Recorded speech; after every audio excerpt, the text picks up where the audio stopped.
जय गणेश दोस्तों। स्वागत है आप सभी का एक बार फिर से। गणपति बप्पा आप व आपके परिवार पर अपनी कृपा दृष्टि सदा सर्वदा बनाए रखें।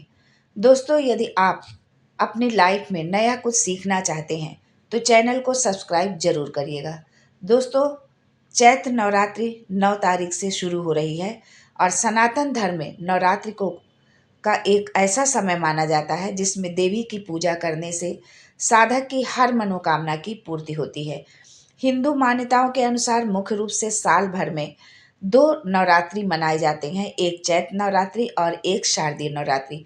होते तो चार नवरात्रि हैं, दो गुप्त नवरात्रि होती है, लेकिन इसका जो है जो तांत्रिक तंत्र विद्या और इससे जो संबंधित लोग होते हैं वही इन गुप्त नवरात्रि का प्रयोग करते हैं, उसका पूजन पाठ वो करते हैं अपनी चीज़ों को सिद्ध करने के लिए। इस वर्ष चैत्र नवरात्रि 9 अप्रैल मंगलवार से शुरू हो रही है।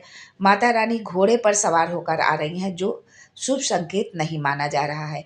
वैसे तो हम सभी जब भी किसी पूजा अनुष्ठान में हवन करते हैं तो आम की लकड़ियों का प्रयोग करते हैं, लेकिन चैत्र नवरात्र में नीम की लकड़ियों से हवन किया जाना ज़्यादा शुभ होता है। माना जाता है कि ऐसा करने से शनि और केतु के बुरे प्रभाव से राहत मिलती है।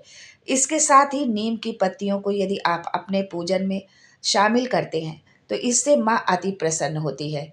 यदि नवरात्र में नीम की सूखी लकड़ियों और पत्तियों से आप हवन करते हैं तो माता अति प्रसन्न होती हैं और आपके सभी मनोरथ पूर्ण करती हैं और उनका माता रानी का आशीर्वाद आपको प्राप्त होता है।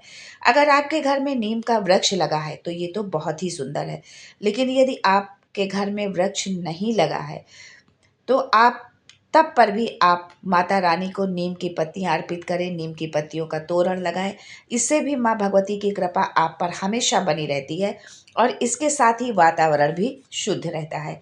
दोस्तों, चैत्र नवरात्र में नीम से जुड़े कुछ बहुत ही सरल उपाय हैं जिन्हें यदि आप करते हैं तो आपके सभी मनोरथ सिद्ध होंगे, बिगड़े काम आपके बनेंगे, आर्थिक संपन्नता आएगी, रोग बीमारी ये सभी नष्ट होंगे। बहुत सरल और छोटे छोटे उपाय हैं, बस आपको ये उपाय पूर्ण श्रद्धा और विश्वास के साथ में आपको करना है। लाभ मिलना आपकी भक्ति और विश्वास पर डिपेंड करता है। तो आइए जानते हैं उन अचूक नीम के उपायों के बारे में, लेकिन इससे पहले आपसे रिक्वेस्ट करती हूँ कि वीडियो को लाइक करिएगा, दोस्तों को शेयर कर दीजिएगा और अगर आपने अभी तक चैनल को सब्सक्राइब नहीं किया है तो चैनल को सब्सक्राइब करके बेल आइकन जरूर दबाइएगा। दोस्तों, चैत्र नवरात्रि मंगलवार से शुरू हो रही है, इसलिए नवरात्रि के प्रथम दिन नीम के वृक्ष पर जल चढ़ाएं और उसकी पूजा करें, क्योंकि नीम के पेड़ में माँ शीतला और माँ दुर्गा का वास माना जाता है। चैत्र से आषाढ़ तक माँ शीतला जागृत अवस्था में नीम के पेड़ पर ही वास करती हैं, इसलिए जो भी हम पूजा अर्चना करते हैं माता उसे सीधे स्वीकार करती हैं। जल में लाल पुष्प आप डालें, अक्षत डालें और कुछ मीठा, दो लौंग। लौंग जो आप डालें वो फूल वाली लौंग होनी चाहिए पूरी, जिसमें फूल और डंडी बराबर हो वो। फिर उसके बाद उस जल को आप नीम के पेड़ पर अर्पित करें। इसके साथ ही वृक्ष के समक्ष चमेली के तेल का दिया जलाएं। ऐसा करने से आपको रोगों से मुक्ति मिलेगी, धन संपदा के भंडार भरेंगे। उसके अलावा हनुमान जी की भी कृपा आप पर बनी रहेगी। नीम के वृक्ष के पूजन से माँ दुर्गा के 9 रूपों की आप पर कृपा बरसेगी। माँ जिस पर दयालु हो जाए उसके तो भाग्य ही खुल जाते हैं। चैत्र नवरात्र में नीम के पत्तों का बंधनवार जरूर लगाएं। यदि आपके घर में नीम का वृक्ष है तो अति उत्तम है, और अगर वृक्ष नहीं है तो आप बंधनवार तो लगा ही सकते हैं। इससे वास्तु दोष दूर होगा और पॉजिटिविटी हमेशा बनी रहेगी। दोस्तों, गुरुजी ने, हमारे गुरुजी प्रदीप मिश्रा जी ने अपनी एक कथा में बताया है कि नवरात्र में आप किसी भी पात्र में जल भर लें, जो भी आपके घर में पात्र हो, तांबे का, पीतल का, स्टील का, और अपने घर के चारों ओर घूमें। चारों ओर घूमना तो नहीं संभव हो सकता है, क्योंकि यदि आप शहर में रह रहे हैं या कहीं फ्लैट में आप रह रहे हैं तो चारों ओर घूमना संभव नहीं है। तो आप अपने घर के अंदर सभी कमरों में ले जाएं चारों ओर घूमते हुए, जो है आप लेकिन वॉशरूम पर को छोड़कर बाकी सब जगह आप लेके जाएं, वॉशरूम में आपको लेके नहीं जाना है। और जिस दौरान आप जल का लोटा भरकर चारों ओर घर में अपने घूमें, उस समय वॉशरूम का दरवाज़ा तो बिल्कुल याद से आप बंद कर दें, खुला न रहे। घर के सभी कमरों में जल भरे हुए लोटे को लेकर जाएं और आपके घर के पास जो दक्षिण दिशा में नीम का पेड़ हो उसमें आप उस जल को समर्पित कर दें। बस आपको इतना सा ही उपाय करना है। यदि आपके घर में कोई ऐसा है जो लंबे समय से बीमार चल रहा है, दवा उसकी बंद ही नहीं हो रही है, या दवा चल तो रही है लेकिन कोई उसका लाभ नहीं मिल रहा है, फ़ायदा नहीं हो रहा है, और जो है रोगी व्यक्ति को आराम बिल्कुल भी नहीं मिल रहा है, तो आप उस व्यक्ति का स्मरण करते हुए उस जल को आप नीम के पेड़ पर समर्पित करना है। मान लीजिए दक्षिण दिशा में नहीं है, नीम का पेड़ नहीं है, तो जो भी हो, जिस भी दिशा में हो वो पेड़, आप वहाँ पर जल को आप चढ़ा दें। दक्षिण दिशा में 9 दिन तक माँ नीम के पेड़ पर विराजती हैं, पर यदि दक्षिण दिशा में कोई पेड़ नहीं है तो जहाँ भी हो वहाँ पर आप उस जल को समर्पित कर दें। 9 दिनों में अगर आपने एक भी दिन ये उपाय कर लिया तो आपके घर से बीमारी एकदम छूमंतर हो जाएगी, भाग जाएगी।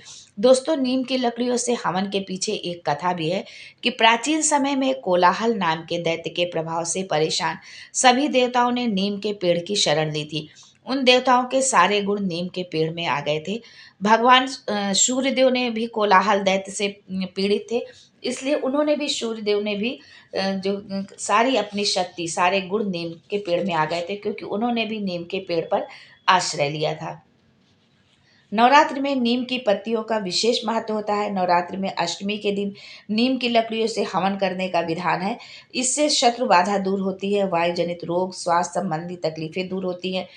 प्रतिदिन शुद्ध भाव से स्नान ध्यान कर जातक नीम की पत्तियों की माला भगवती को चढ़ाए जाने पर माँ दुर्गा प्रसन्न होती हैं। अष्टमी के दिन नीम की पत्तियों की माला चढ़ाने पर बच्चों के स्वास्थ्य की रक्षा होती है। दोस्तों, नीम के पेड़ का हिंदू धर्म में हर रूप से महत्व है।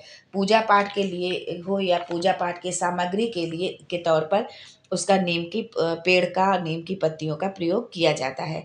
नीम का पेड़ हर रूप से में महत्वपूर्ण होता है। नीम के पेड़ में साक्षात देवी दुर्गा का वास माना गया है। इसके अलावा नीम के पेड़ में शीतला माता भी वास करती हैं। शीतला माता दुर्गा माँ का ही एक रूप है। शीतला माता का शुद्धता और रोग मुक्ति की देवी माना गया है शीतला माँ को। देश भर में शीतला अष्टमी या बसौड़ा का पर्व भी मनाया जाता है। जिस तरह भगवान शिव को बेल पत्र चढ़ाया जाता है, उसी तरह से माँ दुर्गा को नीम के पत्ते चढ़ाए जाते हैं चैत्र नवरात्रि के समय पर। दोस्तों, नीम के वृक्ष में जल चढ़ाते समय ओम शीतला मात्रे नमः मंत्र का जाप करें। मंत्र एक बार पुनः सुने, ओम शीतला मात्रे नमः। ऐसा करने से दोनों देवियों की कृपा प्राप्त होगी आपको। जीवन में अच्छी सेहत, समृद्धि और खुशहाली आपके बनी रहेगी। दोस्तों, अब ये भी जान लेते हैं कि चैत्र नवरात्र में नीम की पूजा कैसे करें, क्योंकि हर पूजा का अपना एक तरीका होता है, अपना एक विधान होता है। जो शास्त्र सम्मत विधान है वो आपको आगे बता रहे हैं। दोस्तों, नीम एक जो है छायादार वृक्ष होता है, जो कि वातावरण को शुद्ध करने में मदद करता है। ये हवा से प्रदूषण को अवशोषित करता है और ऑक्सीजन छोड़ता है। नवरात्र के दौरान नीम की पूजा करने से पर्यावरण को बचाने का संदेश भी मिलता है। चैत्र नवरात्र के पहले दिन नीम के पेड़ के नीचे एक मंडप बनाएं। मंडप को फूलों और दीपों से सजाएं। नीम के पेड़ की जड़ में पानी और दूध चढ़ाएं। नीम की पत्तियों से देवी दुर्गा की आरती करें। देवी दुर्गा से अपनी मनोकामना पूर्ण करने की प्रार्थना करें।